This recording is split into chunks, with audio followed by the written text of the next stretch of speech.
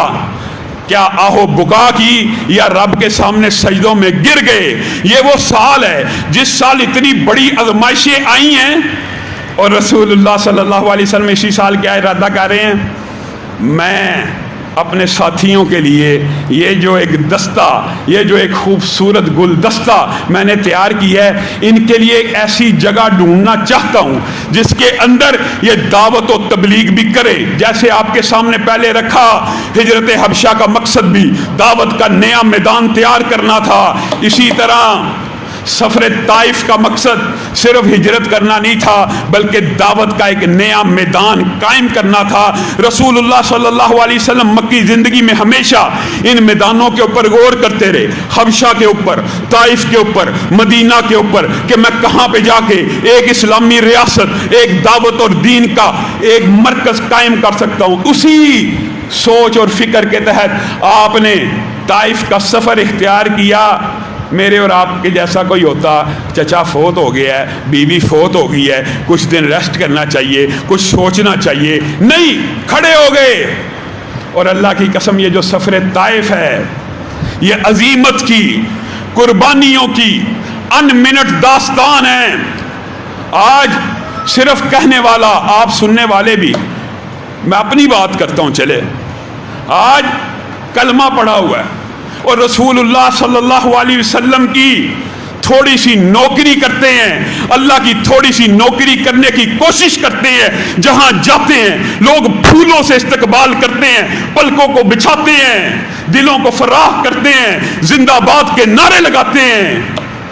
اور وہ رسول جب خود طائف میں گیا ہے اور جا کر وہاں پہ گفت و شنید کی ہے، عجیب منظر کائنات نے دیکھا، لوفر، لچے اور لفنگوں کو بنو ثقیف نے اور بعد میں بنو ثقیف کا انہوں نے رسول اللہ کے پیچھے لگا دیا، پتھر مارے جائیں۔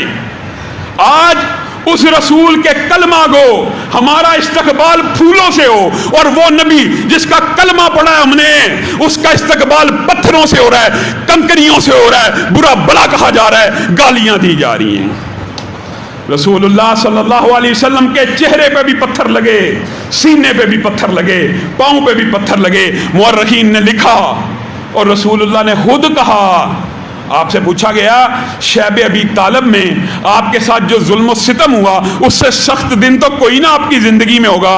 رسول اللہ نے کہا اس سے بھی سخت دن میری زندگی میں آیا تھا جب میرا چہرہ بھی لہو رنگ تھا، سینہ بھی لہو رنگ تھا، کپڑے بھی لہو رنگ تھے، ایڑیاں بھی لہو رنگ تھی، اور میری ایڑیاں خون سے اس طرح بھری ہوئی تھی کہ میرے جوتوں کے ساتھ چپکی چلی جا رہی تھی۔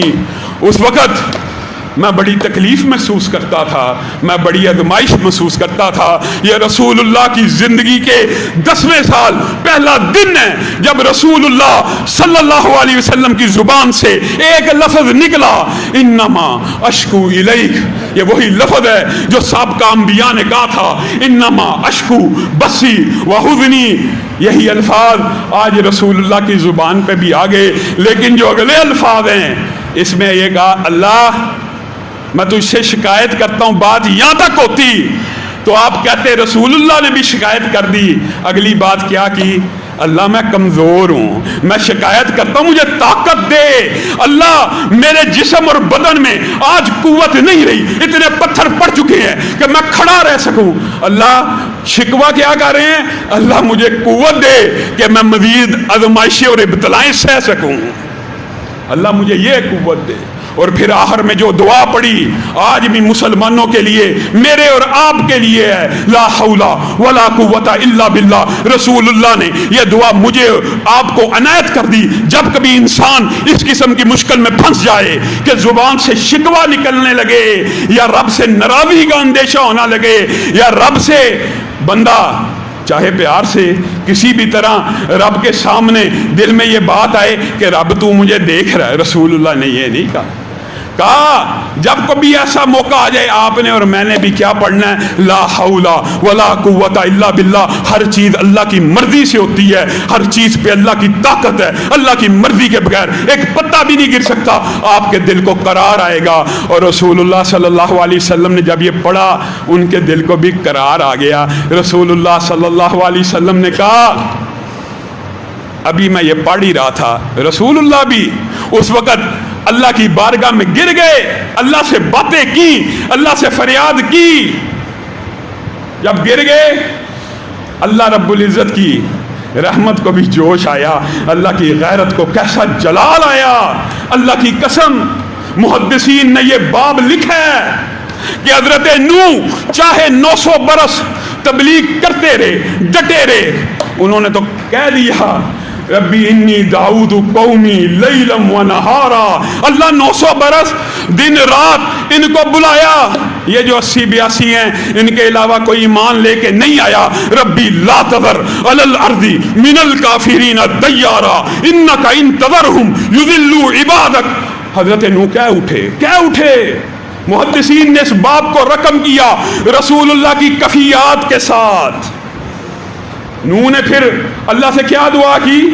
بد دعا مانگ لی بالآخر، کیا کہا؟ ربی لا تذر علی الارض من الکافرین دیارا، اللہ 900 برس تیرا نبی گالیاں سہتا رہا، پتھر کھاتا رہا، ان کو پکارتا رہا دن رات صبح و شام، یہ غافل ایسے بدبخت ہیں ایمان ہی نہیں لے کے آتے۔ اللہ اب تیرا نبی یہ دعا کرنے لگا ہے روئے زمین کے اوپر کوئی کافر ان 82-83 کے علاوہ زندہ نہ رہے، اور اللہ بھی اپنے نبیوں کی لاج رکھتا ہے۔ بتائیے نوح کی اس بد دعا کی وجہ سے صرف عرب میں، صرف جہاں پہ نوح رہتے تھے وہاں پر عذاب آیا؟ نہیں، اللہ نے نوح کی بد دعا ایسی پوری کی، آسٹریلیا سے لے کے امریکہ تک زمین کا، دھرتی کا کوئی کونا ایسا نہیں چھوڑا جس کے اوپر سیلاب نہ آیا ہو، اور زمین کے اوپر سے ہر کافر کو، ہر انسان کو مار دیا گیا سوائے ان 83 افراد کے۔ یہاں پہ محدثین نے ایک باب باندھا، موازنہ کیا، کمپیریزن کیا، کہا رسول اللہ صلی اللہ علیہ وسلم اگرچہ 900 سال نہیں تھا بلایا، لیکن تکلیفیں اور آزمائشیں، ابی طالب پچھلے جمعے میں آپ کے سامنے ہجرتوں کے اسباب، ہجرت حبشہ وغیرہ، یہاں پہ اتنی تکلیف میں ہیں، اتنی اذیت میں ہیں، آسمان سے اللہ نے مالک الجبال کو جبریل امین کے ساتھ نازل کر دیا۔ سوال کیجئے اے محمد صلی اللہ علیہ وسلم، اللہ نے پہاڑوں کا فرشتہ میرے ساتھ نازل کیا ہے، آج آپ نے اللہ کے سامنے کچھ الفاظ ایسے کہے ہیں، رب کہتا ہے محمد سے جا کے پوچھئے، حکم دیا جائے کفار کو پہاڑوں کے درمیان پیس کے رکھ دیا جائے اور آپ کے کلیجے کو ٹھنڈا کر دیا جائے۔ محمد الرسول اللہ صلی اللہ علیہ وسلم، قربان جائیں اس نبی کی استقامت اور صبر کے اوپر۔ کیا کہتے ہیں؟ اللہم اہدی قومی فإنہم لا یعلمون۔ اے جبریل، میں رب سے ان کے اوپر عذاب کی دعا نہیں کرتا، میں تو یہ چاہتا ہوں ان میں سے، ان کی نسلوں میں سے ایسے بچے پیدا ہوں جو کہیں اشہد ان لا الہ الا اللہ و اشہد ان محمدن عبدہ و رسول۔ میں یہ چاہتا ہوں اے اللہ میری قوم کو ہدایت دے دے، یہ مجھے پہچانتے نہیں ہیں، اگر پہچان جاتے تو ایمان لے آتے۔ اس وقت جبریل کے دل کے اوپر بھی پتہ نہیں کیا گزری ہوگی کہ فرشتہ عذاب کا اتر چکا ہے۔ رسول اللہ صلی اللہ علیہ وسلم کا ایک اشارہ ہوتا، دنیا جہان کے اندر سے کفار کو ختم کر دیا جاتا، لیکن رسول اللہ صلی اللہ علیہ وسلم رحمتیں عالمین کے لیے دعائیں کر رہے ہیں، اللہ میرے ایسے پیروکار پیدا فرما، میرے ایسے تابع دار پیدا فرما جو اللہ کی وحدانیت کے اوپر بھی ایمان لے کے آئیں اور میری نبوت کا اعلان بھی کریں۔ یہی وجہ ہے پھر پورے کا پورا طائف، آپ کو پتہ ہے کہ وقت ایسا بھی آیا، آج بھی دیکھ لیجئے پورے کا پورا حجاز ایک کافر اور مشرک 1400 برس بیت چکے ہیں، وہاں پہ داخل ہی نہیں ہو سکتا۔ کیسے ایمان کا، کیسی دعا کا نتیجہ ہے۔ رسول اللہ صلی اللہ علیہ وسلم وہاں سے نکلے ہیں، عتبہ اور شیبہ کے باغ میں آ کے پناہ لی۔ انہوں نے اس وقت ترس کھایا، انگور کا خوشہ عداس نصرانی نے پیش کیا۔ یہ وہ عظیم الشان صحابی ہیں کہ جنہوں نے کس بات کے اوپر اسلام قبول کیا؟ سنیے کس بات کے اوپر؟ رسول اللہ صلی اللہ علیہ وسلم انگور کا ہوشہ کھانے لگے تو کہتے ہیں بسم اللہ، میں اللہ کے نام کے ساتھ کھاتا ہوں۔ عداس نصرانی، اور بعد نے اس کو اداس بھی کہا، عداس نصرانی کہنے لگا یہ آپ نے کیا نام لیا ہے؟ کہا اس رب کا جس نے مجھے یہ خوراک دی، جس نے مجھے یہ کھانا دیا، میں اسی کے نام کے ساتھ کھاؤں گا۔ آپ اللہ کو ماننے والے؟ عیسائی تھا، اللہ کو ماننے والا تھا۔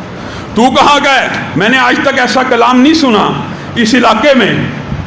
تو کہاں گئے؟ میں نینوا کا رہنے والا ہوں۔ نبی کریم نے کہا سلام ہو یونس کے اوپر، وہ بھی نینوا کے رہنے والے تھے۔ آپ یونس کو کیسے جانتے ہیں؟ وہ میرا بھائی تھا، وہ بھی نبی ہے اور میں بھی نبی ہوں۔ عداس کہتا ہے اگر آپ یہاں بیٹھے بیٹھے نینوا کے یونس کو جانتے ہیں اور کھانے سے پہلے بسم اللہ پڑھتے ہیں، لائیے اپنا ہاتھ آگے بڑھائیے، میں آپ کے ہاتھ کے اوپر اسلام کو قبول کرنا چاہتا ہوں۔ عتبہ اور ربیہ کہنے لگے او بے وقوف، کیا ہو گیا تجھے؟ اپنے ایمان سے پھر گیا، کہا تم اس کو نہیں پہچانتے۔ یہ بھی دیکھے قسمت کی بات ہے، عتبہ، شیبہ، ربیہ وغیرہ، ولید، سارے کوئی بھی ایمان نہ قبول کر سکا، اور یہ ان کا غلام نینوا سے آیا ہوا صحابی رسول بھی بن گیا اور صرف بسم اللہ پڑھنے کی وجہ سے اسلام کو بھی قبول کر لی۔ یہ قسمت کی بات۔ رسول اللہ صلی اللہ علیہ وسلم یہاں سے نکلے، اب خطرہ ہے کہ مکہ میں کیسے داخل ہوں، مکہ سے تو نکل آیا ہوں، مکہ میں تو اطلاع پہنچ گئی ہے کہ رسول اللہ طائف گئے ہیں اور مکہ کے لوگ مشتعل ہیں کہ یہ طائف میں ایک ریاست قائم کرنا چاہتا ہے۔ طائف والے ہمارے حلیف ہیں۔ یہ ایک لمبا چوڑا سیرت کا باب ہے، جو تفصیلات پڑھنا چاہے وہ سیرت کے اس باب کو دیکھے کہ رسول اللہ صلی اللہ علیہ وسلم نے طائف کا انتخاب کیوں کیا تھا۔ یہ قریش کے حلیف تھے۔ اب رسول اللہ صلی اللہ علیہ وسلم نے اخنس کو پیغام بھیجا مجھے پناہ دیں، سہیل بن عمر کو بھی پیغام بھیجا مجھے پناہ دے، دونوں نے انکار کر دیا اپنے نمائندے کو۔ اور یہ رسول اللہ صلی اللہ علیہ وسلم کے ساتھ اس سفر میں جناب زید تھے، ان کا بھی ایک عظیم الشان کردار ہے، انشاءاللہ وقت آیا ان کی سیرت کے حوالے سے بھی گفتگو کریں گے۔ بھیجا مطعم بن عدی کے پاس، یہ وہی مطعم بن عدی ہے جس نے شیب ابی طالب کی دستاویز کو پھاڑنے میں بھی نمایاں کردار ادا کیا، اس بائیکاٹ کا۔ اور رسول اللہ صلی اللہ علیہ وسلم کی فطرت اور نیچر یاد رکھیے، رسول اللہ صلی اللہ علیہ وسلم نے کفار میں سے جن چند لوگوں کا احترام اور عزت برقرار رکھی ہے ان میں سے ایک مطعم بن عدی بھی شامل ہیں۔ وجہ کیا ہے؟ وجوہات یہ ہیں کہ مطعم بن عدی کو پیغام بھیجا، اس نے اپنے بچوں کو، اپنے جوانوں کو رسول اللہ کی حفاظت کے لیے بھیجا۔ رسول اللہ خانہ کعبہ آئے، 2 رکعت نفل کو ادا کیا، گھر تک چھوڑ کے آئے۔ مطعم بن عدی خانہ کعبہ میں کھڑا ہوا، قریش کو کہنے لگا سن لو، میں نے محمد بن عبداللہ، ایمان تو نہیں تھا لایا، محمد بن عبداللہ صلی اللہ علیہ وسلم کو پناہ دی ہے، خبردار کوئی میری پناہ نہ توڑے۔ اسی وجہ سے آپ کو یاد ہوگا انشاءاللہ جب بدر کی بات آئے گی، ایک صرف یاد دہانی کے لیے رسول اللہ صلی اللہ علیہ وسلم نے بدر کے قیدیوں کو دیکھ کے کیا کہا تھا؟ اگر مطعم بن عدی زندہ ہوتا اور مجھ محمد صلی اللہ علیہ وسلم کو صرف یہ کہہ دیتا کہ اے اللہ کے رسول یا محمد صلی اللہ علیہ وسلم ان سب کو آزاد کر دیا جائے، تو میں مطعم بن عدی کے قول کے اوپر لبیک کہتا ہوا 1 روپے کے بغیر ان سب کو آزاد کر دیتا۔ یہ رسول اللہ صلی اللہ علیہ وسلم کا اخلاق کس کے ساتھ ہے؟ کافروں کے ساتھ، جنہوں نے رسول اللہ صلی اللہ علیہ وسلم کے ساتھ احسانات کیے۔ اور حسان بن ثابت نے مطعم بن عدی کی شان میں قصیدہ کہا، لیکن قصیدے کے جو الفاظ ہیں نا، اس کے ایک جملے کے اوپر آپ نے ذرا غور کرنا ہے تاکہ ایمان اور ہدایت کہیں دلوں سے نکل نہ جائے۔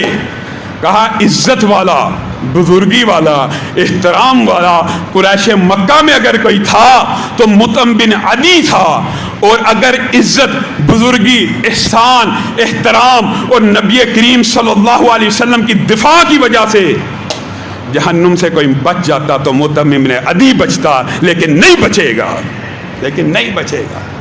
کیونکہ اقرار نہیں کیا توحید کا، رسالت کا اقرار نہ کیا جائے تو اللہ تعالیٰ اس کے ایمان کو قبول نہیں کرتا۔ اللہ رب العزت جو کہا گیا، جو سنا گیا، اس کو سمجھنے کی توفیق عنایت فرمائے۔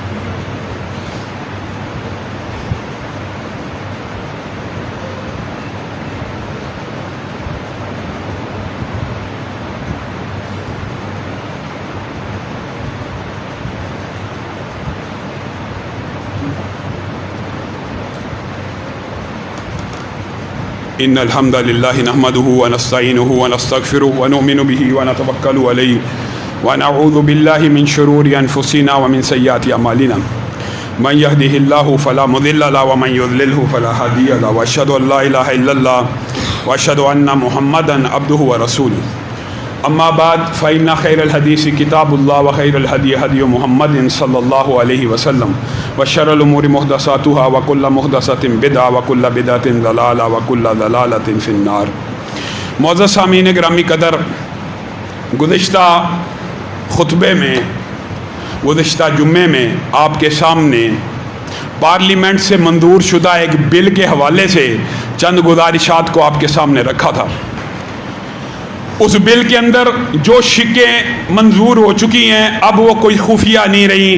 پہلے عجیب بات ہے، ہمارے معاشرے کے اندر جب بھی کوئی ایسی بات کی جاتی ہے، نہیں ایسا نہیں ہوا، نہیں آسیہ نہیں بھاگی، نہیں یہ نہیں ہوا، اور جب بات ثابت ہو جاتی ہے پھر نئے دلائل تراشے جاتے ہیں.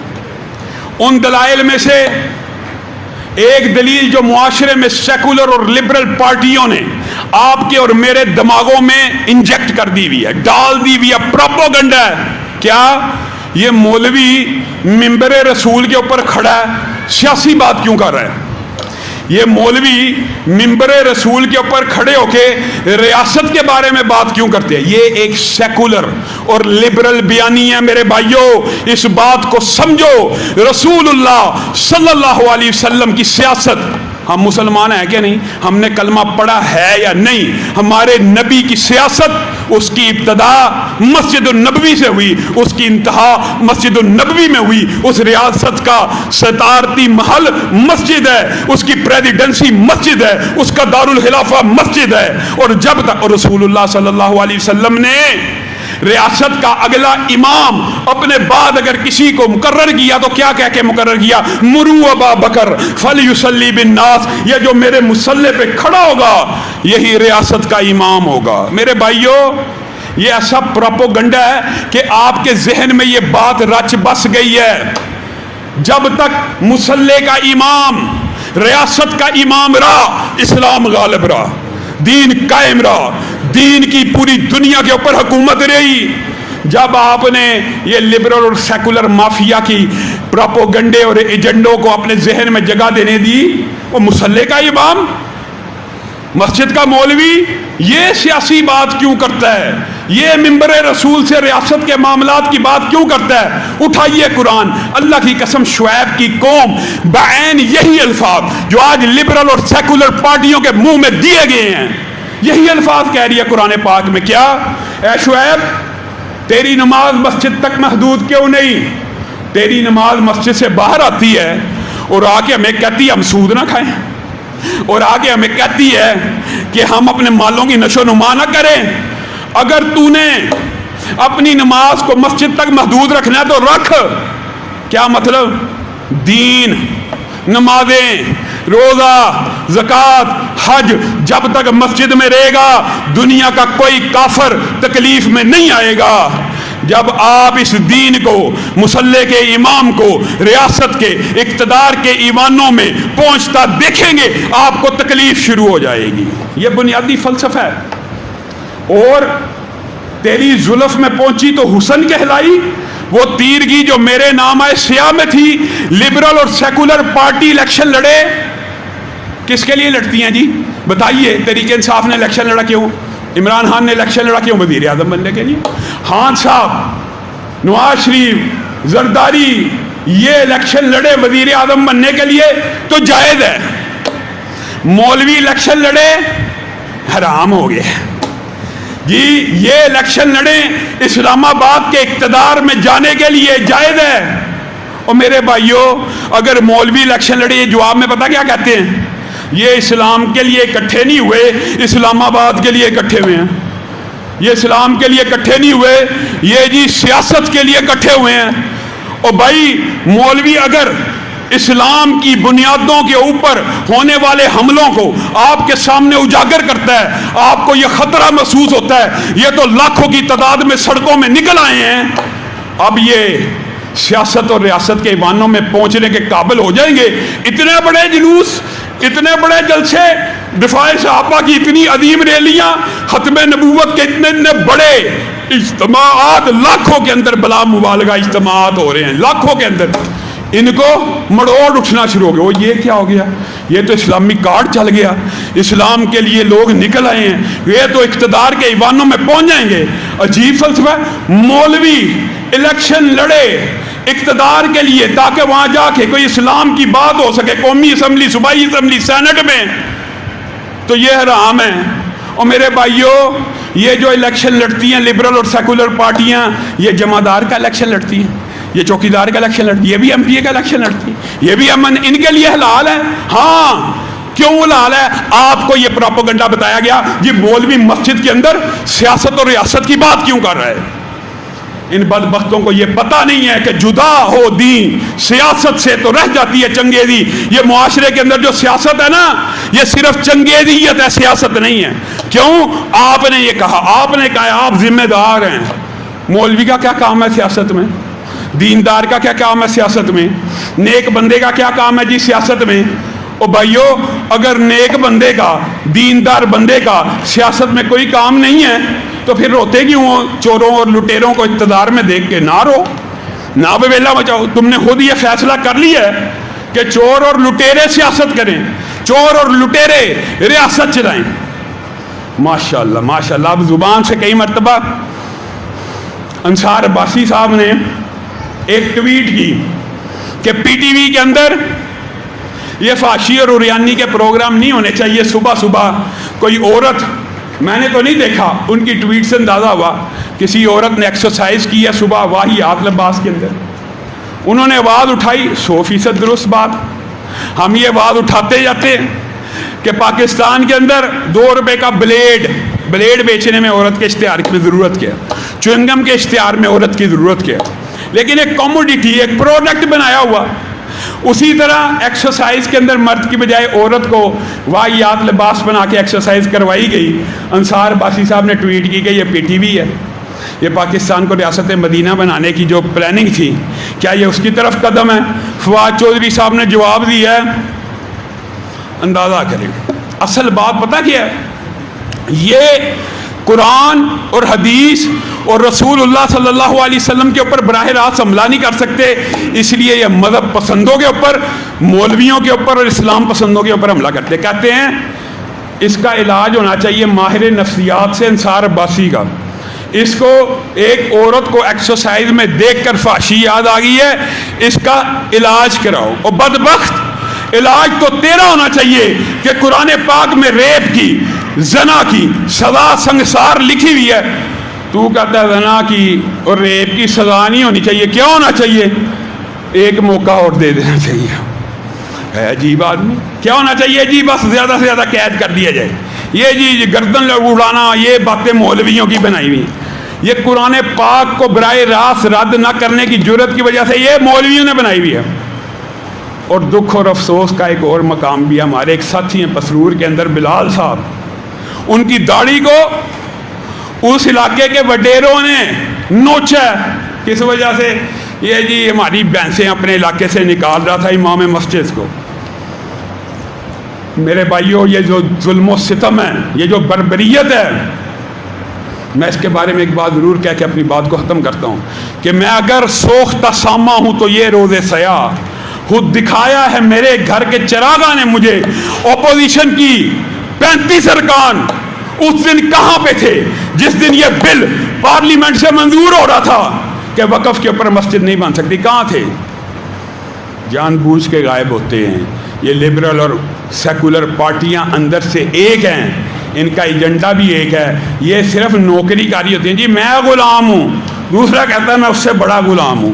ہمارے ایک ساتھی ہیں جمشید اقبال صاحب، ان کے والد کا انتقال ہوا، اور اسی طرح ایک طالب علم ہے، ان کے رشتہ دار کا انتقال ہوا. جمعے کے بعد انشاءاللہ ان کی غائبانہ نماز جنازہ ہوگی. سبحان ربک رب العزت عما یصفون وسلام علی المرسلین والحمد للہ رب